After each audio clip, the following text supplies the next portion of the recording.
네, 오늘은 멜번의 슈라인에 와 있습니다. 슈라인 전쟁 기념관이죠. 호주 멜번에 있는 전쟁 기념관입니다. 여러분 아시다시피 6월은 호국의 달이기 때문에 그 슈라인을 주제로 해가지고 오늘 한번 말씀드려 보겠습니다. 앞에 보이는 건물은 전쟁 기념관 건물입니다. 건물이 참 멋있죠. 이 건물은 1차 세계대전 때 그 희생된 사람들을 기념으로 해가지고 호주 정부에서 그 1928년에 착공해가지고 1938년에 완성된 건물입니다. 그 멜번의 로얄 보타닉 가든 그 안에 있는데 아주 멋진 건물입니다. 그리스 양식으로 지은 건물인데요. 1차 대전뿐만 아니고 2차 대전에 참전한 전물장병, 그 다음에 호주가 해외 파병해서 그 파병된 군인들이 희생된 그 사람들을 기념하기 위해서 만든 건물입니다. 그 건물 주변에는 이제 이렇게 잔디가 잘 조성이 되어 있고요. 또 우리 왼쪽에 보시는 바와 같이 무명용사를 위한 기념탑이 있습니다. 불이 활활 타오르고 있죠.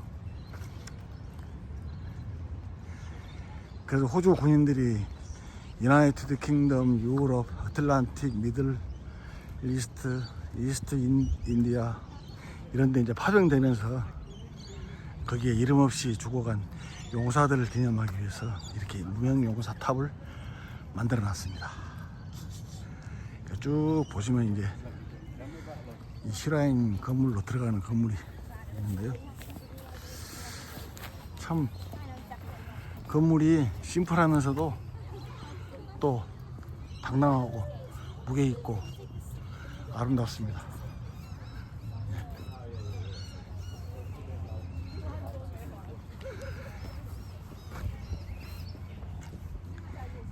한번 올라가 볼까요? 천천히 한번 올라가 보죠.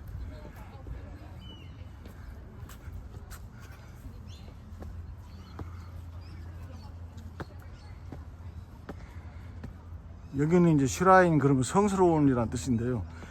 이제 뭐 그 우리나라 현충원처럼 와서 막 정숙하게 있거나 엄숙하게 있거나 그러진 않고요. 물론 이 건물 안에는 그 엄숙하게 그 분위기를 하고 있는데 밖에서는 이렇게 연인들이 계단에 앉아서 놀기도 하고 점심도 싸서 도시락도 먹고 잔디밭에 누워서 책도 보고 자유롭게 시민들의 공원 비슷하게 하고 있고요. 마침 여기 이제 이 기념관 앞에 한국 전쟁을 기념하는 또 돌이 새겨져 있습니다.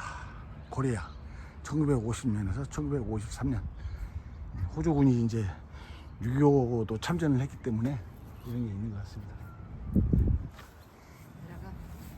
저로 쭉 보시면 이제 올라오는 길, 슈라인으로 올라오는 길로 저희 보이는 데가 이제 시내 전경입니다. 시내 전경. 멋있죠. 그리고 요 일대는 전부 다 큰 공원, 멜번에서 제일 큰 공원, 보타닉 공원이 이렇게 되어 있습니다. 한번 둘러보실까요? 이쪽으로 한번 쭉. 이게 이제 본 건물인데요. 본 건물. 왼쪽으로 쭉 돌아가면 사면에 이렇게 조각상이 조각이 되어 있습니다. 제가 이 처음에 왔을 때 이 건물을 보고 참 아주 놀라움을 금치 못했습니다. 이런 석조 건물을 이렇게 그 로마에 있는 판테온 신전을 본따 가지고 지은 건물인데요. 맨 건물 꼭대기에는 큰 그 구멍이 뚫려져 있는데 그 구멍으로 햇빛이 들어오면 이 기념관 맨 밑에 큰 바위돌이 이렇게 있습니다. 그 바위돌을 비춘다고 하네요. 그 로마의 판테온 신화도 같은 이렇게 같은 개념으로 건축이 되어 있습니다.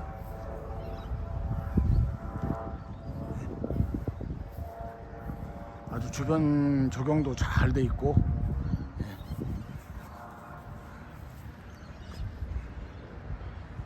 좋습니다. 아주. 오늘 모처럼 날씨가 또 이렇게 화창해 가지고 촬영하기도 좋고, 여기는 지금 현재 기온이 15도 정도 되는데요. 15도 정도 되는데 지금까지 뭐 이렇게 내내 비 오고 뭐 바람 불고 날씨가 좋지 않았었는데 오늘은 날씨가 좋네요. 그래서 기회가 되면 이 건물 안으로 들어가서 아까 말씀드린 큰 바위돌, 기억의 돌, 그것도 한번 봐야 되는데 그 다음에 보기로 하고, 이제 앞에 정면으로 보여오시는 게 이제 보타닉 가든입니다. 오늘 제가 이제 말씀드리고 싶은 건 뭐냐면은, 제가 그 국내 우리 한국의 인물로는 이순신 장군, 충무공 이순신 장군을 가장 존경하고요. 외국인으로서는 터키의 케말 파샤, 무스타파 케말 파샤를 제일 존경합니다. 이분을 존경하게 된 계기는 뭐냐면은 2011년에 터키를 갔었는데요. 그 터키 가이드가 설명을 쭉 해주는 걸 듣고, 또 그 케말 파샤가 묻혀 있는 그 아ны트카비르 영묘 거기 가보고, 또 현지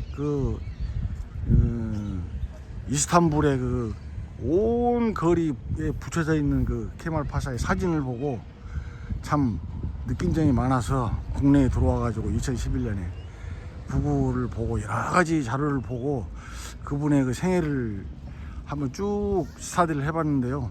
참 놀라움을 금치 못했습니다. 그 당시 이런 분이 어떻게 이런 분이 있을 수 있나. 이분은 그 1881년에 출생을 해가지고 1938년에 돌아가셨습니다. 57세. 돌아가신 곳이 돌마바흐체 궁전인데요. 자기 사무실입니다. 대통령궁.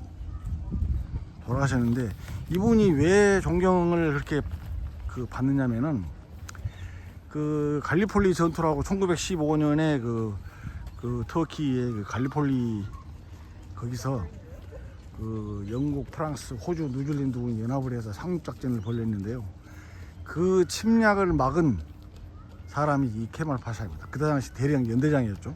연대장을 달고 죽을 힘을 다해서 막은 결과 연합군은 패배하고 터키군은 이겼죠. 거기서.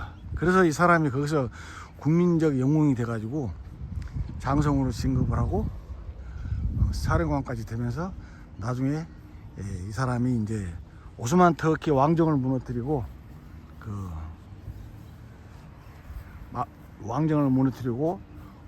공화국을 설립한 그런 당사자죠. 이 사람이 또 위대한 점은 뭐냐면은, 보통 그렇게 현재 체제를 뒤엎어 가지고 공화국으로 만들면 자기가 막 대통령이 되려고 노력을 하고 뭐 독재를 하고 사람을 죽이고 그래야 그런 사람들이 많은데, 이 사람은 안 하려고 그랬어요. 처음에는 공화정만 만들어주고 자기는 그냥 후배들한테 넘겨주고 그만두려고 그랬는데, 그 따르는 추종 세력하고 국민들이 아우성을 쳐가지고 좀 제발 좀 대통령이 좀 돼달라고, 그래서 우리나라를 좀 개혁을 해달라고 그래서 그냥 한 사람이 초대 대통령이 됐는데요. 그 다음으로 존경할 분은 개혁을 했다는 점입니다. 자기 조국을 개혁을 완전히 했어요. 이슬람 정권 그 술탄이 지배하는 국가를 갖다가 공화국으로 완전히 만든 것도 부족해가지고 대대적인 사회 개혁을 합니다. 문자도 새로 만들고, 공민권, 남녀 투표, 평등권, 그 다음에 종교와 정치, 재정 분리, 세속주의라고 표현을 합니다만, 그런 정책을 꾸준히 펴가지고 유럽의 선진 문물을 받아들여야 터키가 살 수 있다. 이런 대전제 아래서 유럽의 그 아주 선진 문물을 그대로 받아들여 가지고 오늘날 터키가 그 선진화되는데 결정적인 역할을 했죠. 또 다음으로 훌륭한 점은 초대 대통령 임기가 끝나고 자기는 고향에 내려가서 쉬려고 그랬는데 국민들이 난리를 쳐요. 제발 좀 2대 대통령도 맡아달라고. 그래서 이분이 또 2대 대통령을 합니다. 해가지고 자나 깨나 국사를 돌보고 나라 걱정하면서 그렇게 과로를 하고, 또 이분이 술 담배를 무지 좋아해요. 술 담배를 하루에 또 2갑 3갑 피우고, 술을 위스키 또 터키 전통주를 그렇게 즐겨 마셔가지고 심장도 안 좋고 간도 안 좋고, 그러다가 결국은 57세로 집무실에서 돌아가셨는데요. 그때 그 돌아가실 때 시간이 9시 5분이 돼가지고 터키의 그 박물관 그런데 가면은 전부 시계가 9시 5분으로 맞춰져 있습니다. 그 다음에 또 훌륭한 점이 뭐냐면은 이분이 돌아가신 뒤에 자기를 공동묘지 같은데 묻어가지고 그냥 평 시민들하고 똑같이 묻어달라 이렇게 유언을 남겨서 그렇게 했는데, 이 케말 파샤의 정책에 반대하는 원리주의자들, 이슬람 근본주의자들이 케말 파샤가 사망한 뒤에 철저히 조사를 했어요. 철저히 부정부패한 게 없나, 뭐 순결한 재산이 없나, 여자가 없나 조사를 했는데 단 한 가지도 나오지 않았어요. 자기 월급은 전부 다 자기가 양녀로 들인 양녀 앞으로 다 이체를 해서 그 딸이 쓸 수 있도록 했고, 또 이 사람이 결혼을 했는데 그 결혼한 여자가 스스로 그냥 집을 나가버립니다. 왜? 이 남편이 집에 들어오지 않고 맨날 집무실에서 국사를 돌보고 거기에만 전념을 하니까 가정생활이라는 게 있을 수가 없죠. 그 지치다 못해가지고 2, 3년 만에 그냥 가정을 때려치고 집을 나가버립니다. 그 이 케말 파샤는 독신으로 살았어요. 그래가지고 평범한 공동묘지에 묻혔는데 그 국민들이 모금을 해가지고 이런 분을 이런 데다 모실 수 없다. 그래가지고 지금 아까 말씀드린 그 아타트르크 영묘, 그걸 국민들의 성금으로 건설을 해서 거기에 안장을 하고 기념관을 만들게 된 것입니다. 참 대단하지 않습니까? 대단하죠. 그래서 터키에 가면은 이분의 초상화가 온 천지 다 있어요. 빌딩에도 있고 가정에도 있고.